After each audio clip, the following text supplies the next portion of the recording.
Pues muy buenos días a todos. Gracias por asistir a esta convocatoria.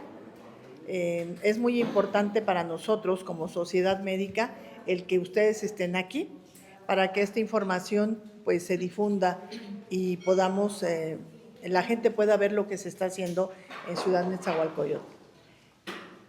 Bienvenidos, muchas gracias.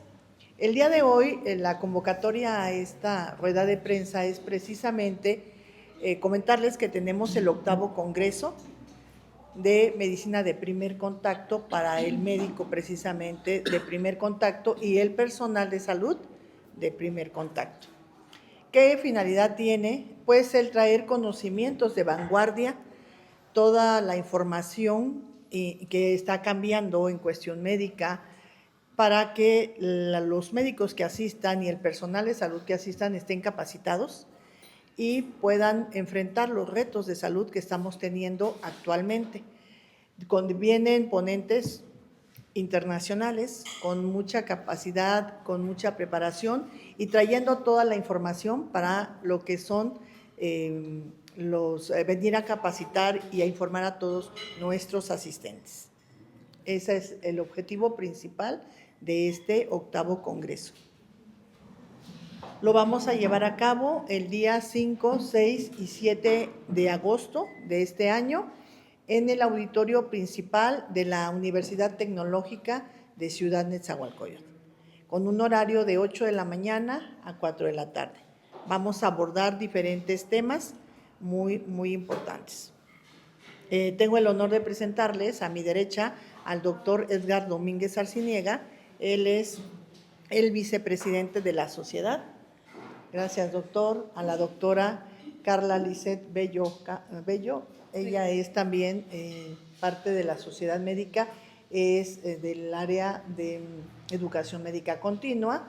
Tengo también a la licenciada Viridiana González Pérez, es nuestra presidenta o representante directamente del bufet jurídico que tenemos en la sociedad, que también vamos a hablar temas de ellos, ahorita les explicaríamos, y tenemos a la licenciada que es la representante de la tesorería de la sociedad médica. Bienvenida.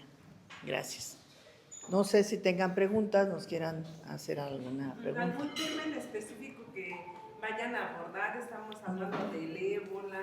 ¿Qué tema sería que les esté causando preocupación y que quieran pues, que los demás doctores estén capacitados?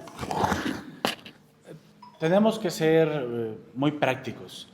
La medicina de primer contacto en este país es el 85% de todos los problemas que realmente tiene el sector salud. Si quitáramos a todos los médicos de primer contacto, el sistema público realmente sí colapsaría. Entonces, ¿qué buscamos con esto?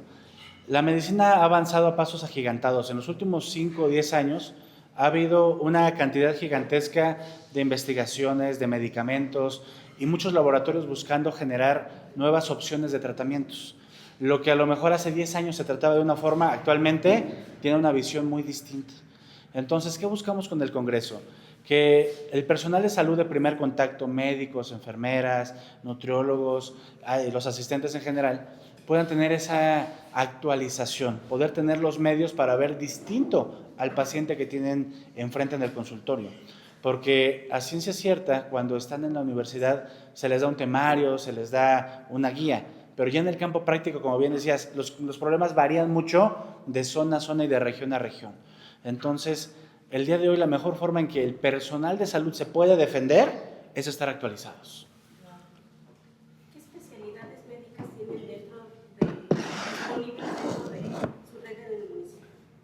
Dentro del municipio propiamente se cuenta con internistas, cardiólogos, endocrinólogos, pediatras, ginecólogos, y específicamente en el Congreso tenemos participación tanto del sistema jurídico como lo que es endocrinología, tenemos ginecología, pediatría, cirujanos generales y médicos internistas que van a estar dando parte del programa.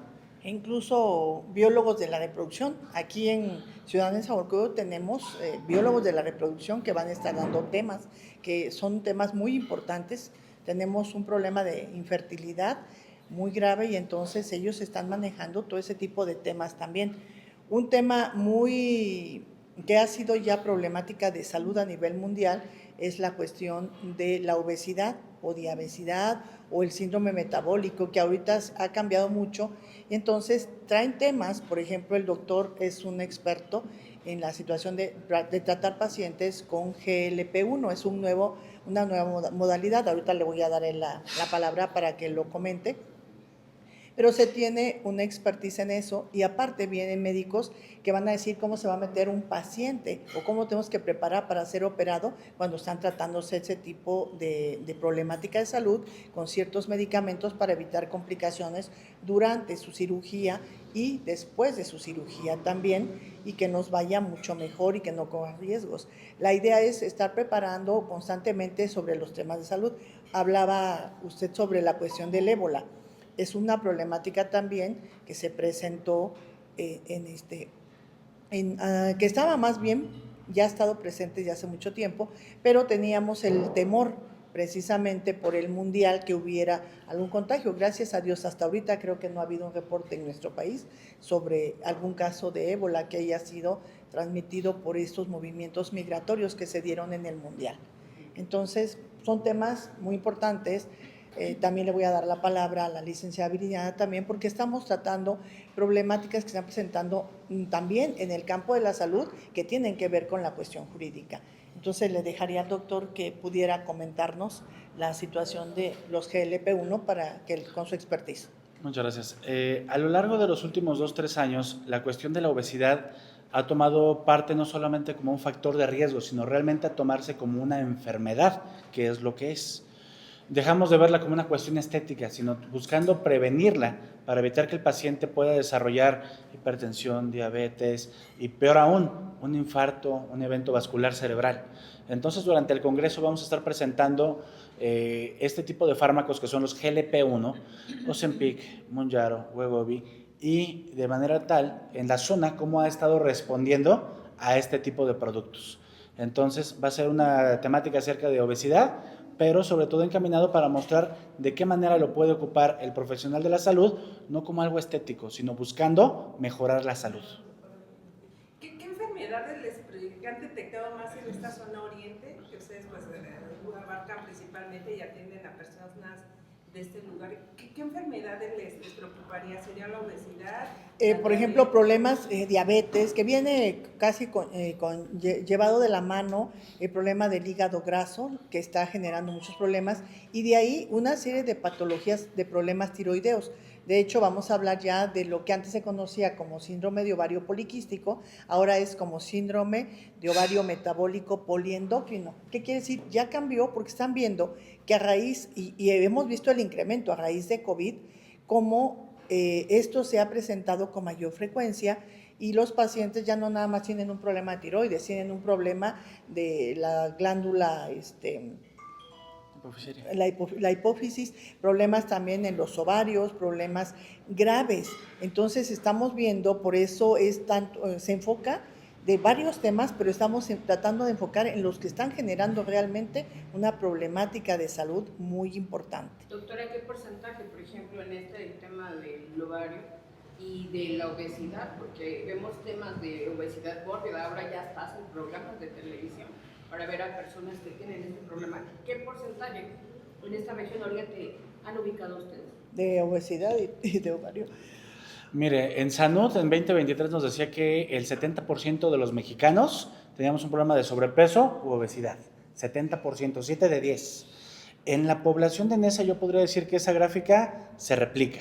Desgraciadamente es una zona que al estar cerca de todo lo conurbado comparte alimentación, hábitos y por desgracia la temática de obesidad y sobrepeso sí le puedo comentar que entre 7 y 8 de cada 10 tranquilamente. Entonces, si bien no es una cuestión estética, es una cuestión de salud que sí impacta demasiado. Impacta ahora y si no lo atendemos ahora en 10 o 20 años, no nos va a alcanzar el sistema de salud para atender hipertensos, diabéticos, problemas renales o problemas hepáticos. ¿Y las edades más o menos entre cuáles puntuan? Híjoles, es que tenemos ya desde niños 10, 12 años en donde ya el peso es muy notorio. Vemos niños de 10, 12 años con fisionomías de 15, 16 o pesos que ya abarcan a los de un adulto. cuando a lo mejor en antaño veíamos a un niño de 10 años categorizado adecuadamente. Actualmente ellos los vemos con una cuestión de peso muy arriba. Es cuestión alimenticia, cuestión ya de familia. Es todo el conjunto. Cuando hablamos de obesidad tenemos que entender que es una enfermedad compleja y de muchos factores.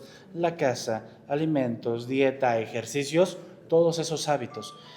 Muchas ocasiones preferimos que el niño esté enfrente de una pantalla a que realice una actividad. A veces hasta por el miedo de que se lastime, pero no entendemos el daño real que le estamos haciendo a su salud a largo plazo. Sí, hablamos de la genética, que todos tenemos el gen de la diabetes en los latinos, pero tenemos algo que se llama epigenética, que es, como comentaba el doctor, todo el conjunto de actividades que no hacemos y que sí hacemos para generar esto, que esto se incremente. Nosotros la genética no la podemos quitar, pero lo que sí podemos mover es lo demás, la cuestión de la epigenética. En este congreso se habla mucho sobre esa importancia. Aparcando temas actuales, tenemos una situación muy importante de salud en donde el personal de enfermería, ya con grado de licenciatura, actualmente ya se encuentra capacitado legalmente para poder realizar una prescripción de ciertos medicamentos. Y justamente vamos a hablar sobre eso el tema y le cedo la palabra a la licenciada Meridiana, que es quien va a estar abarcando ese tema. Hola, buenos días. Pues yo sí los invito, para mí es un honor estar aquí y poder invitar a todos los que nos están viendo que se dedican a la salud, pues a que sí asistan a este congreso, porque es muy importante estar actualizados, ya que pues nos ha tocado temas legales donde pues enfermería ha prescrito y medicamento cuando no debe de hacerlo. Entonces hay sus pros y sus contras, y en el congreso vamos a hablar de ello para poder evitar pues acciones legales en contra de las personas que se dedican a la salud, tanto médicos como enfermeras, porque a veces prescriben medicamentos los doctores e incluso las enfermeras que no tienen autorización para hacerlo. Entonces sí es importante, yo los invito a que sí asistan y pues podamos actualizarnos. En el tema legal respecto al tema que están tocando, ¿cuentan con el respaldo, ya que son una asociación de doctores, cuentan con el respaldo cuando se ven en esos problemas alguna enfermera, enfermero, doctor? Sí, claro, nosotros tenemos un buffet, atrás de la sociedad hay muchos licenciados, yo soy la representante de ellos, y pues los respaldamos, y en el momento pues acudimos, e incluso por eso hacemos este tipo de jornadas. ¿Para qué? Pues para que se actualicen y tratar de evitar ese tipo de cosas. ¿Quiénes vienen a congreso? ¿Quiénes van a ser los ponentes? Los ponentes pues tenemos de diferentes áreas de doctor. Le comento, en este año tenemos la participación de 23 ponentes a lo largo de los 3 días de pláticas, acompañados de alrededor de 28 a 35 laboratorios por día de la industria farmacéutica que van a estar participando, además de algunas inclusive aseguradoras que van a estar participando. ¿Por qué? Porque, como bien decía, no solamente el actuar médico, sino quien te respalda atrás, inclusive en cuestiones legales. En cuanto a ponentes, vamos a tener ponentes del Hospital Ángeles Acoxpa, del Hospital San Angelín, de la cadena Ángeles, de la cadena de hospitales que vienen de Monterrey, tenemos ponentes que vienen de Baja California. Entonces, ¿qué buscamos? No buscar nada más una cuestión de ponentes locales, sino tratar de tomar lo mejor posible a nivel nacional para que impacte realmente. Siempre decimos hay que pensar afuera de la caja, y si nos quedamos solamente con lo que tenemos aquí, nos estaríamos haciendo hasta un daño. Tenemos que buscar expertise en todo alrededor. Sí. Eso serviría, ¿no? Como para tejer una red de instituciones y médicos de primer nivel, ¿no? Así es. Así es. Tenemos el gusto que el año pasado se contaban con 196 participantes en el Congreso. De estos no era nada más de zona de Nesa, todo el oriente, Texcoco, Ixtapaluca, Los Reyes, Iztapalapa, Iztacalco, Venustiano Carranza. Entonces se ha tejido esa red no solamente para la cuestión de Nesa, sino buscar abarcar lo más posible. Entonces ha sido una experiencia hermosa de compartir ese conocimiento y conocer a más médicos que se quieren integrar. Doctor, platícanos un poquito de la importancia de la medicina interna. Sabemos que no todos los pacientes ni los propios doctores recetan o que acudan a un médico internista. En este congreso, ¿qué peso tendría la medicina interna? La medicina interna tiene que tener su enorme valor. porque a veces la vemos solamente como una zona de derivación y que de ahí a lo mejor brinca cardiología, neurología. Pero un médico internista tiene el valor de poder estabilizar lo que en un momento dado, en una atención primaria, tal vez no tendría cabida. El poder ver a un paciente durante su evolución dentro de un hospital y poder llevar a buen puerto ese ascenso. El médico internista puede ver hipertensos, diabéticos, problemas pulmonares, problemas cardíacos e incluso problemas renales, y muchas veces no se le da ese valor. ¿Qué buscamos? Justamente darle esa oportunidad de que se revalorice, pero también al médico de primer contacto que busque esa ayuda en el médico internista. La otra pregunta que tengo y duda, ¿qué pasa, por ejemplo, con el Ozempic, el medicamento que te dan para bajar de peso? Ha traído controversias, ha traído todo. En este congreso, ¿cómo van a tratar? Porque no es solamente uno, son como 10 medicamentos que les recetan a los que son de obesidad mórbida, a los diabéticos. ¿Qué pasa con estos medicamentos? Justamente como parte de la plática que vamos a dar en el congreso y posteriormente de los cuidados que tiene que tener un paciente que se va a someter a cirugía con este tipo de tratamientos, es definir qué es lo que es un GLP-1, cuáles son los tratamientos alternativos que no lo son, como lo hemos visto con fentermina, topiramato, otros fármacos que si bien sirven, se quedan en otra familia con otro tipo de proyección para bajar de peso. Cuando hablamos de Ozempic, semaglutida, Wegovy, Mounjaro, que es tirzepatida, que en este momento es la piedra angular, tenemos que ver qué paciente sí, qué paciente no. ¿Cómo identificamos al paciente que va a empezar? ¿Qué estudios les pedimos y cómo le damos el seguimiento? Porque bien lo dijo, hay una epidemia del paciente que va a farmacia, se lo compra y se lo pone. Y oh, maldita sea la cosa, desgraciadamente los efectos adversos necesitan dos cosas: vigilancia, acompañamiento. Entonces, en la plática justamente vamos a ver cuáles son estos elementos de estas familias, qué características tiene cada uno, pero sobre todo, cómo podemos hacer que impacte en la salud del paciente. Entonces, es que no se autorreceta, que no lo... Así es. Si me preguntara cuál es el mejor consejo que le puedo dar a un paciente con GLP-1, es eso: no lo hagan solos, que sea acompañado de un profesional de la salud. Le voy a decir porque también algo importante es que los profesionales de la salud están capacitados. Precisamente nosotros citamos a los médicos para que se capaciten, porque se da que en los lugares estéticos les están administrando, se los dan en frascos especiales que no saben qué les están poniendo ni la dosis. Y si un paciente se complica, va a tener problemas muy graves. ¿Por qué? Porque no están capacitados. Como decía el doctor, van y compran en la farmacia, pero también en los lugares estéticos están haciendo esto, y eso no es posible. Yo le digo a un paciente, no puedes llegarme y decirme que te dieron frasquitos que tú no sabes. Me llegó un paciente apenas con una insuficiencia hepática, gravísimo, el señor con 35,000 plaquetas que sirven para coagular. Esas plaquetas son de 150,000 a 450,000, llevaba 35,000. El señor fue, le dieron un aceite, llevaba, me dice, ¿qué será, doctora? Olía aceite de ricino, aceite de olivo, y llevaba como 10 medicamentos, igual con nombres sobrepuestos con etiquetas, y el señor llevaba una insuficiencia hepática. Y le digo, tiene que ir al hospital porque es grave lo que usted tiene. Dice, es que el doctor me está curando el hígado, ¿no? Pues ve, o sea, cuando le hago el estudio, no, su hígado ya estaba completamente cirrótico, pero tenía una insuficiencia hepática súper mal. Entonces, es lo que dice el doctor. ¿Qué queremos hacer? Medicina interna, como él lo decía, es una forma global de ver al paciente con una especialización. Sin embargo, la mayoría de los pacientes llega con los médicos de su confianza. Entonces, la idea es que ellos sean preparados adecuadamente, capacitados para que puedan atender, porque desgraciadamente no contamos con el volumen de especialistas que puedan hacerse cargo. Entonces, el mayor volumen de pacientes llega con el médico que le llamamos de primer contacto, al médico de su confianza, pero debe de estar capacitado. La verdad es que lo que traemos es algo muy bueno, porque queremos ver de todo. Hablaba la licenciada la cuestión legal. Tenemos que enseñarle al médico también, porque la presidenta dijo, ya todas las enfermeras que vayan a las casas pueden recetar. No, les digo por qué, porque decía el doctor, legalmente las licenciadas en enfermería sí tienen ya respaldadas legalmente para poder hacerlo. Sin embargo, yo no sé si sea una pasante, si sea una gente que está nada más capacitada, en su preparación académica sea muy mínima, y entonces se va a poner a recetar. Pues lo mismo hace toda la gente.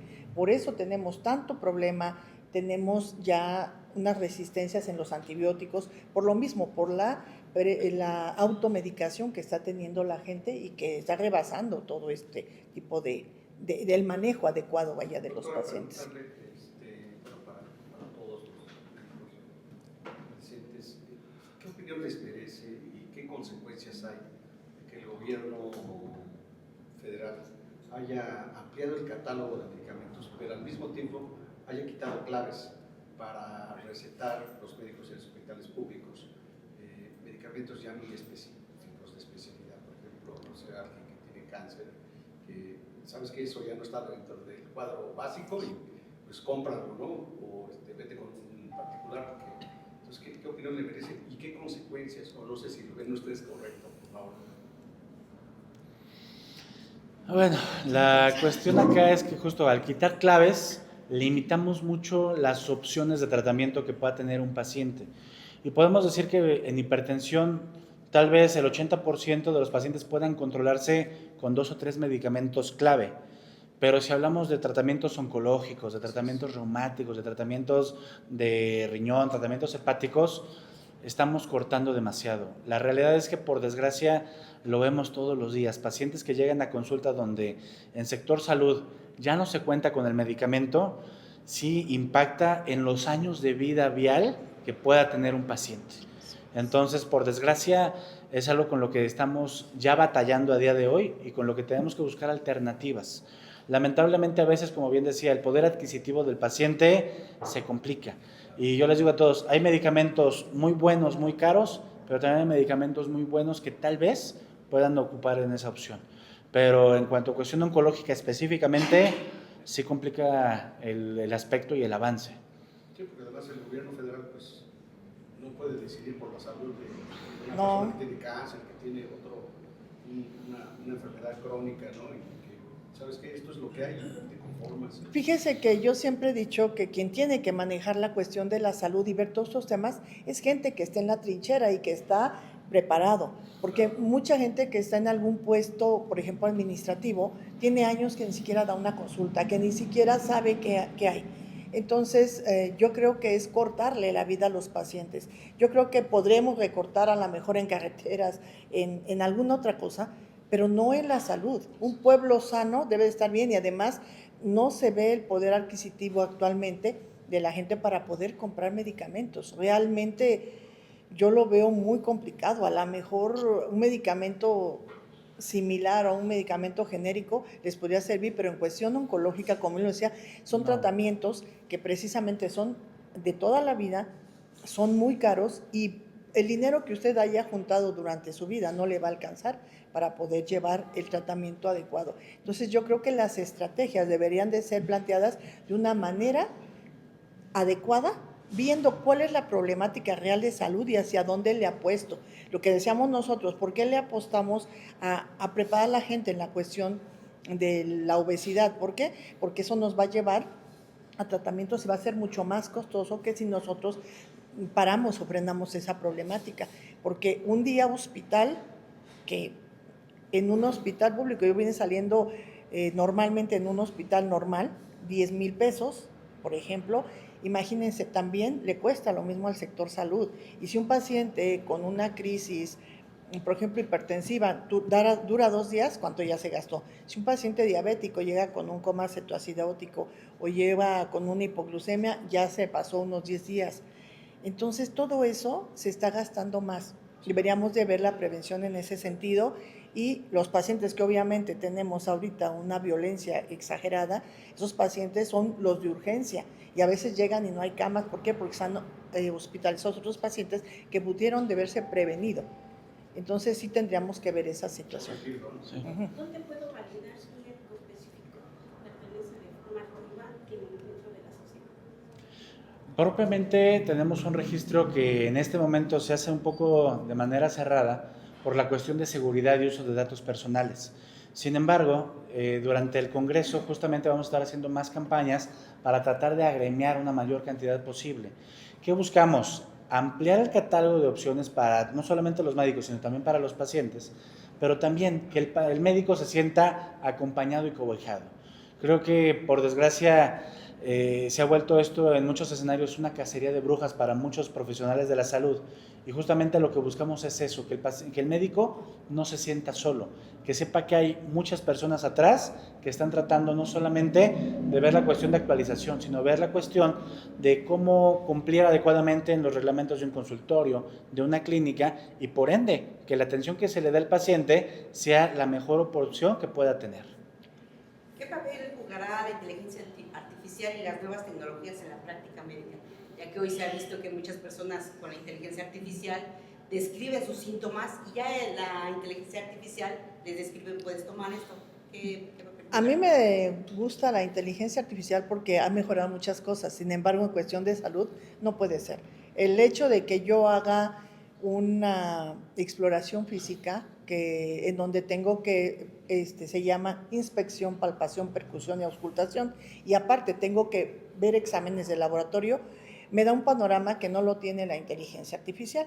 La gente de momento no sabe describir qué sintomatología tiene.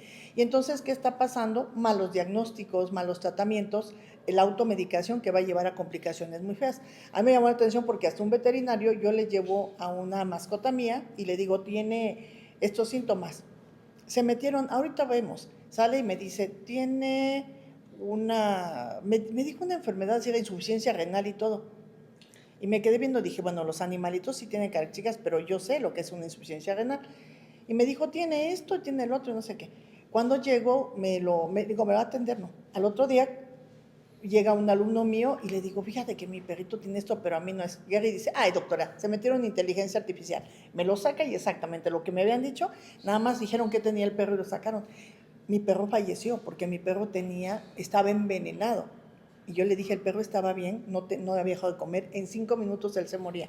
Y una insuficiencia renal no es así. Entonces, es el peligro que corremos con tanta tecnología. Si la supiéramos aplicar, sería adecuado. Entonces, debería de haber una regulación también en cuestión de salud sobre ese tipo de herramientas para ser utilizadas y que no generen más daño que beneficio, ¿no? Una pregunta más. Más allá del intercambio académico, ¿qué propuesta o llamado hará la Sociedad Médica de Nezahualcóyotl a las autoridades para mejorar la atención de la salud en el municipio?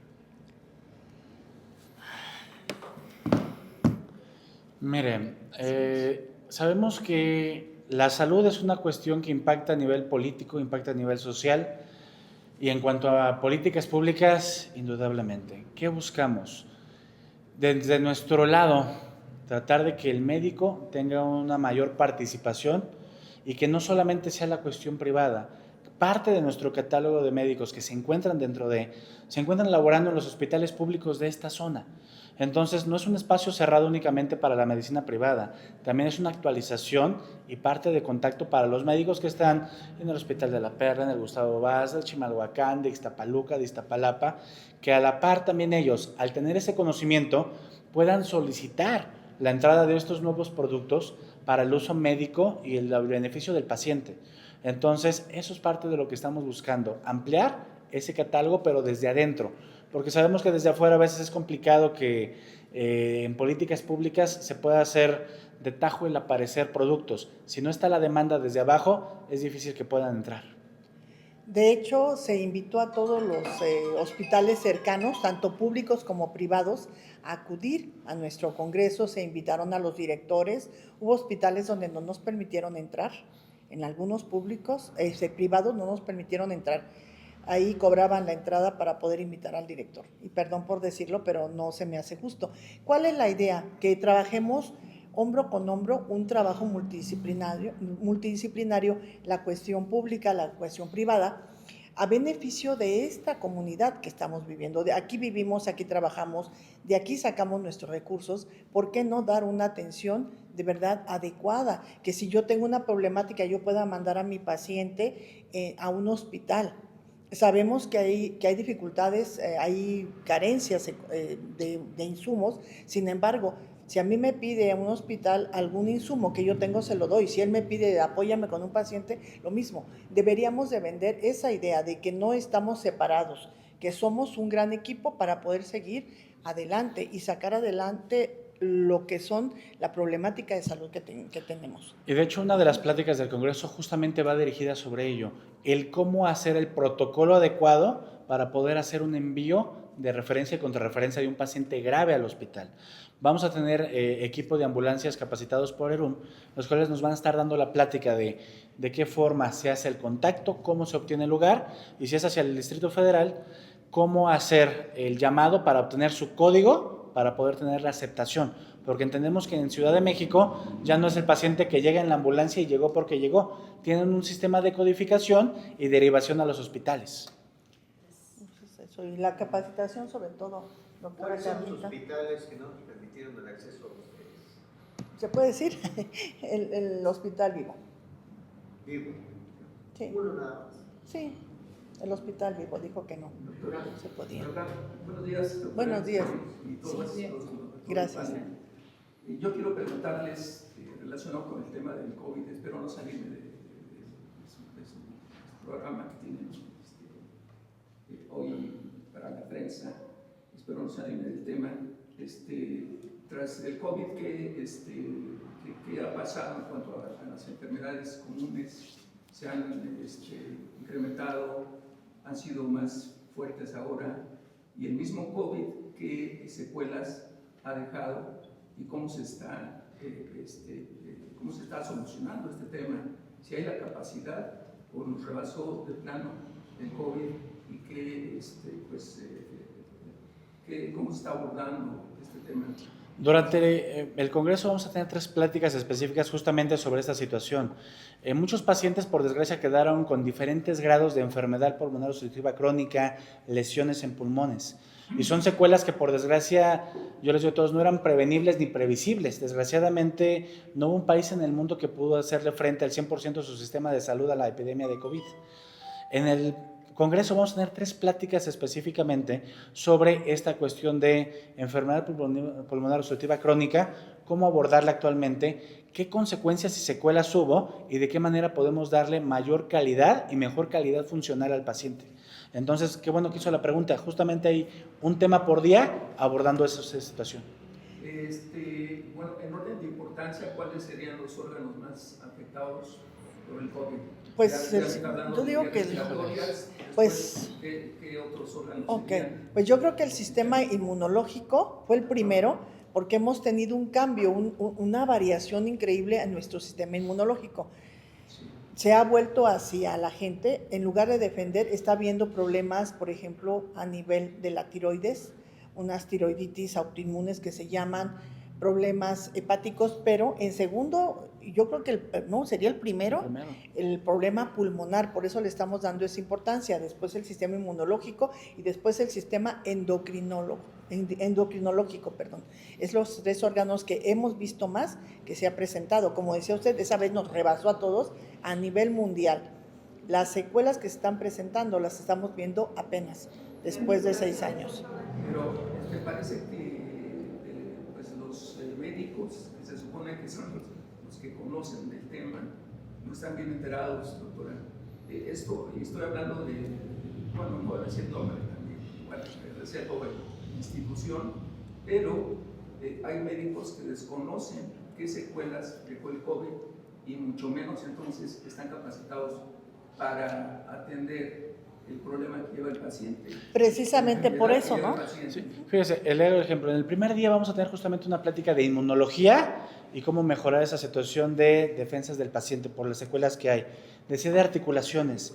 Va a haber 2 pláticas el último día acerca de osteoartritis y una cosa que se llaman CISADOAS, que son tratamientos que, si bien no son antiinflamatorios, sí permiten el poder tener menos dolor, menos molestia y mejor funcionalidad articular.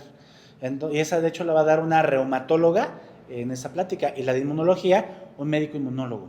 Entonces, justamente tratando de abarcar esa situación, buscamos dar esa información. ¿Por qué? Porque bien lo dijo, por desgracia me invitan a una plática y es un tema específico, me invitan a otra y es un tema muy parcial. Aquí, ¿qué buscamos? Tratar de abarcar el universo dentro de lo posible para que el personal de salud tenga mucho más vistas y poder tener más entendimiento de estas secuelas y qué impactan en el paciente que tiene día a día. Ahora, otro tema, en cuanto a la ciencia, ustedes podrán proponer o dar a conocer alguna teoría, algún avance científico sobre cómo resolver alguna enfermedad o qué medicamento Le hago el ejemplo. se ha descubierto en la actualidad. Justamente en la plática que vamos a dar de obesidad, le platicaba que es no nada más exponer qué medicamentos. Vamos a estar hablando de los resultados que han tenido 230 pacientes con manejos de medicamentos de GLP-1. Y no es el paciente que está en Baja California, el que está en Pakistán, son pacientes de la zona oriente.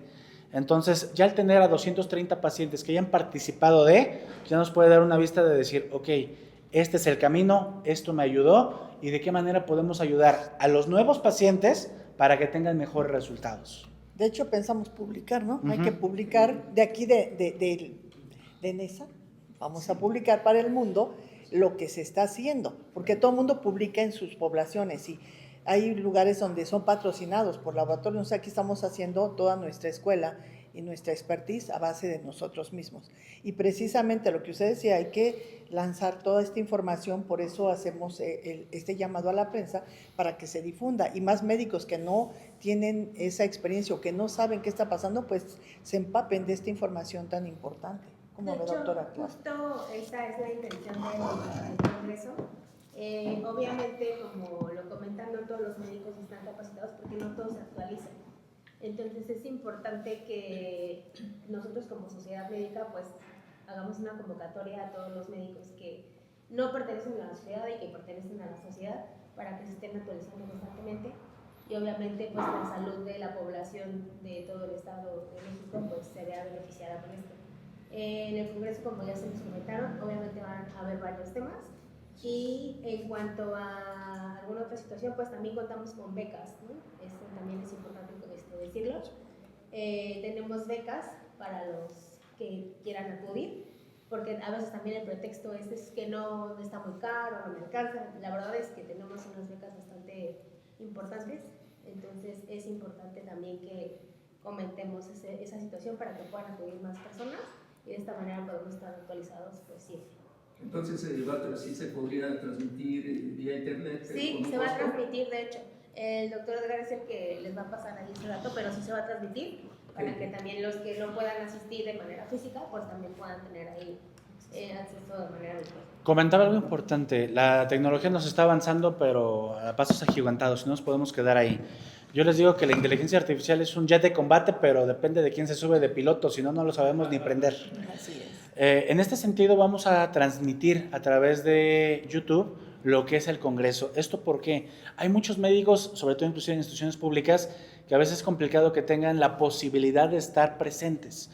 ¿Qué buscamos? Que se va a hacer la programación del Congreso vía YouTube, pero aparte va a quedar grabado para quien quiera hacerlo a través del On Demand, pueda entrar a la plataforma, ver los videos del Congreso y también se le entregue su constancia corroborando que haya participado de estos videos. Entonces, el conocimiento es importante, pero también la difusión es fundamental. De nada sirve que hagamos algo muy bonito, pero en un cuarto oscuro. Tenemos que buscar hacer esa difusión. Doctor, ¿cuáles serían las metas de este Congreso?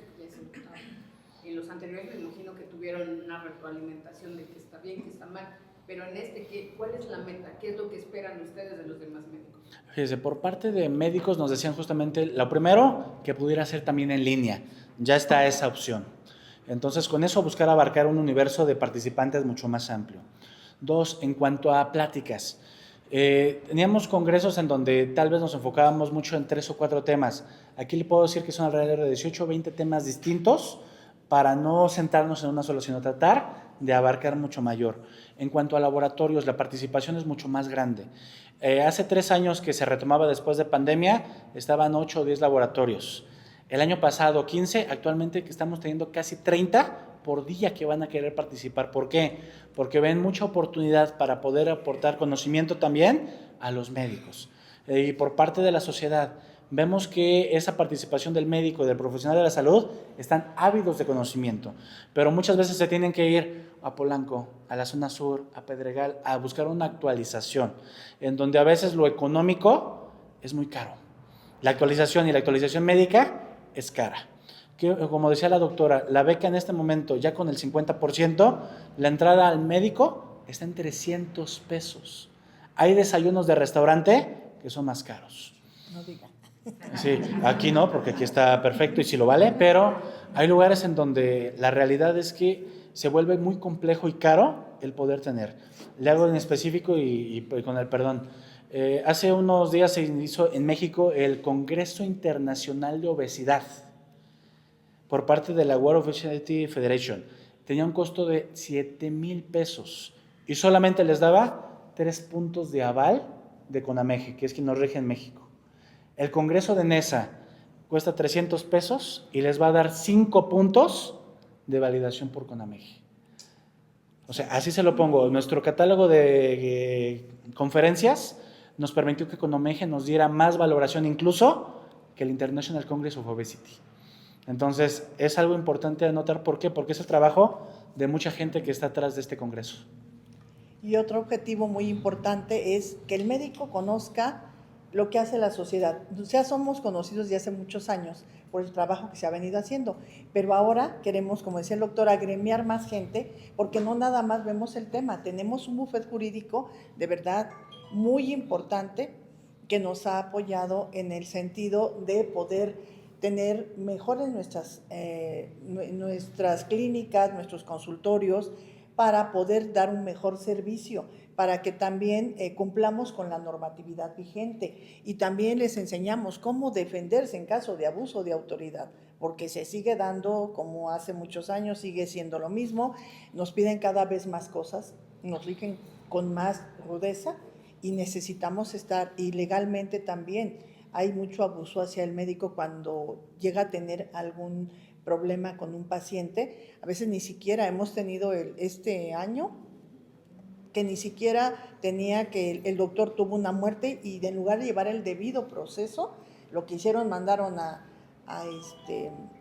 Protección Civil y a cerrar la clínica, y uno dice, bueno, y a ver el debido proceso, ¿qué es? ¿Qué hace Protección Civil y qué hace ahí casi ecología y todo eso? Y la fiscalía llegó después, o sea, llega y pone sellos y ni siquiera. Entonces, todo eso estamos tratando de ver. O sea, nosotros damos mucho a la sociedad, somos necesarios, pero necesitamos también ese respeto hacia nuestro trabajo, el respeto hacia el médico, y entonces, pues bueno, tenemos al bufete, que aquí está la representante, de cómo podernos defender, ¿no? Y algo muy importante, crece día a día también que el paciente va a farmacia y en farmacia o hacen cambio de medicamento, cambios de prescripción, o ellos realizan una prescripción. Entonces, ya ahorita la doctora Carla no me dejará mentir, día a día aumenta más el que acuden a farmacia y sucede todo este tipo de situaciones en donde no debería. Así. Sí, de hecho, es importante también comentar que se va a dar una plática acerca de eso también, porque en las farmacias también a veces las personas que están ahí pues no están capacitadas y aplican la de, pues no, el doctor te mandó esto, pero no sirve para eso, ¿no? Y ellos como por qué se toman esas atribuciones. Entonces, también es importante, pues obviamente hablar de ese tema, de que cambian las recetas, pues eso tampoco está bien. Por mi parte, preguntarles, digamos que aquí en Tensa he tenido casos concretitos de clínicas que han cerrado. ¿Cómo les ha pegado? ¿Ustedes tienen una especie de estadística, censo de cuántas en la zona oriente del estado? Porque hablaban de muchos factores, por ejemplo, esta falta de respeto, las farmacias que recetan, los dueños de las farmacias que recetan, que no tienen las atribuciones ni los conocimientos, la inteligencia artificial, etcétera. Son muchos factores. ¿Cómo les ha pegado? Pues sí ha sido muy fuerte, ya que la verdad sí ha habido mucho abuso de autoridad, e incluso pues cierran por cerrar, porque o confunden a las clínicas, o como la clínica Sor Juana, que incluso pues salió en redes y también en televisión, ¿no? Y dijeron que la clínica estaba en construcción, lo cual pues esa construcción ya tenía años y fue pues algo erróneo, y la verdad hubo mucha violencia y nos clausuraron esa clínica. Entonces la sociedad pues con una servidora y el buffet pues nos unimos y pudimos abrir esa clínica, ¿no? Y pues demostrar claramente pues el abuso de autoridad, porque hubo mucho abuso. y lo cual pues ni siquiera revisaron lo que era, ¿no? Y diciendo, bueno, tomándose ellos atribuciones que no les correspondía, diciendo que la norma decía que era una pared blanca cuando pues ahí no dice ni el color de pared, ¿no? Entonces sí hay mucho abuso de autoridad y muchas clínicas y consultorios cerrados, no nada más eso, laboratorios que también están cerrados porque hay confusiones y pues el verificador dice, no, es que se tiene que hacer así las cosas y así no dice la norma, ¿no?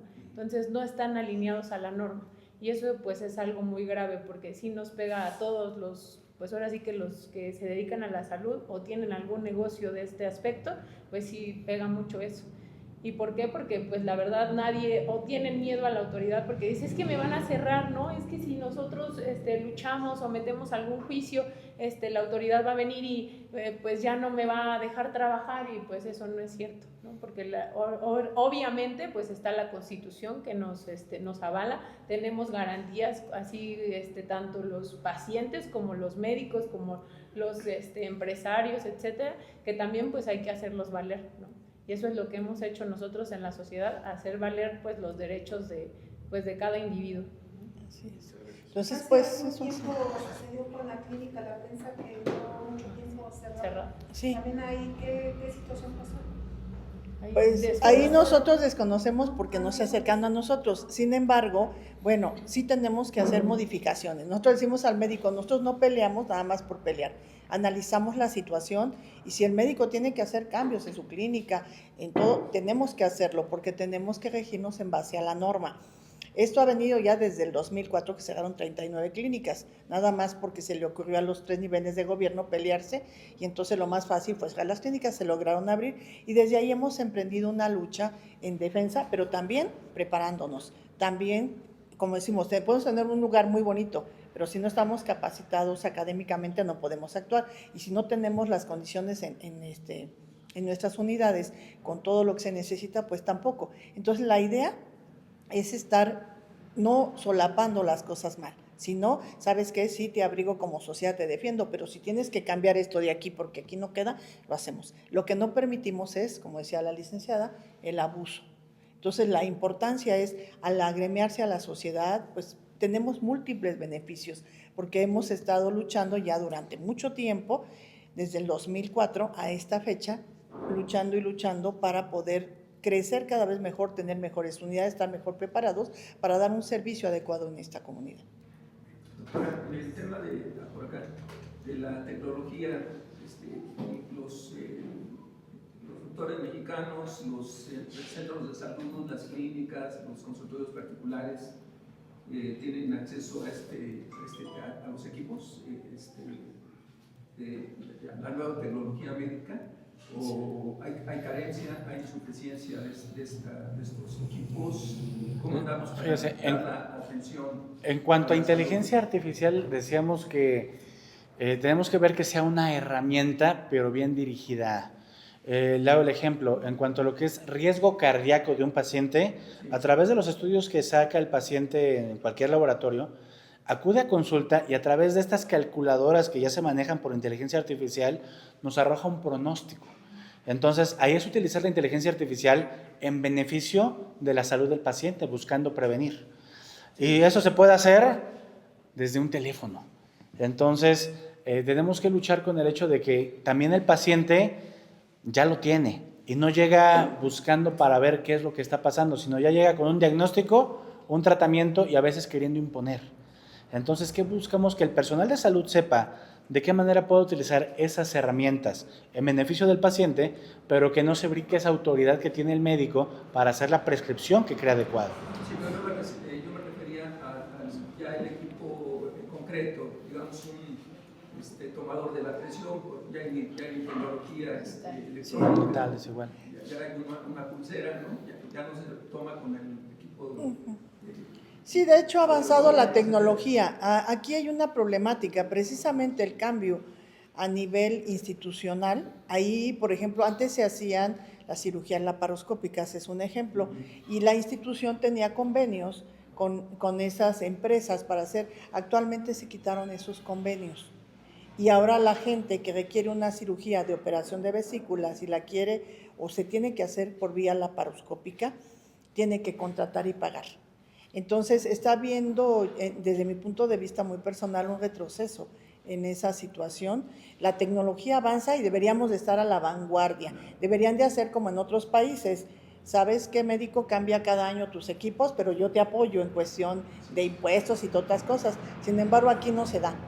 Yo creo que la tecnología debe de ir avanzando de acuerdo a cómo van los médicos. Tenemos que ir avanzando de acuerdo a cómo avanza la tecnología, pero también que hubiera ese incentivo, porque son aparatos que son muy caros, los insumos también son muy caros, y entonces si no tenemos ese apoyo, pues seguiremos utilizando nuestras herramientas, a lo mejor arcaicas, pero lo tendremos que hacer.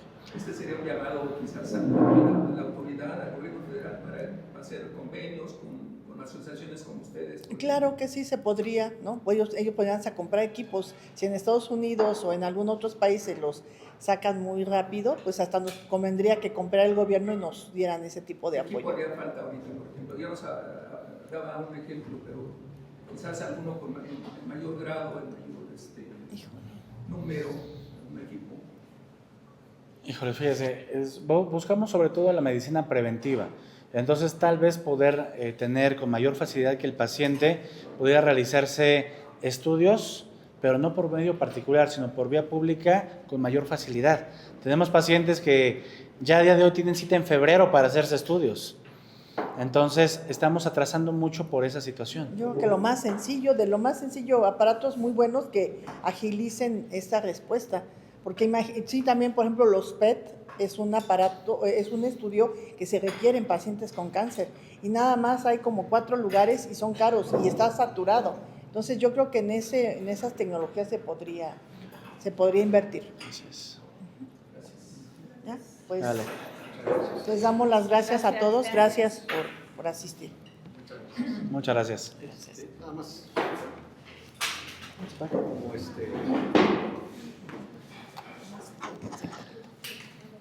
Como como promocionar. Sus nombres, por favor. Saraí Hernández Pacheco, presidenta de la Sociedad Médica Tepactiani de Ciudad Nezahualcóyotl. Invitamos al 8º Congreso de Actualización Médica en Medicina de Primer Contacto. ¿Dónde y a qué horas? En la Universidad Tecnológica de Neza, en el auditorio principal, el día 5, 6 y 7 de agosto, de 8 de la mañana a 4 de la tarde. Su nombre, por favor, Sí. doctor. El doctor Edgar Domínguez Arceñega, vicepresidente de la sociedad. Invitarlos a que si no pueden estar de forma presencial, sigan la transmisión a través de YouTube. Su nombre, por favor. Berta Rueda, representante de Clínica Santa Fe de los Reyes. Gracias. Viridiana González Pérez y yo soy la presidenta del área legal. Okay. Y la doctora Carla Bello, yo soy la encargada del área de educación médica.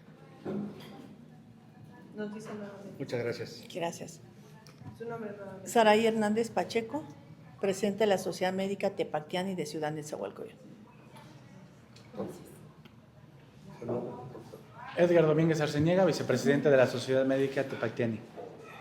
Berta Rueda, administradora de la Clínica Santa Fe de los Reyes La Paz. Viridiana González Pérez y yo soy la presidenta del área jurídica. La doctora Carla Bello y estoy encargada de la parte de educación médica. Gracias. Muchas gracias.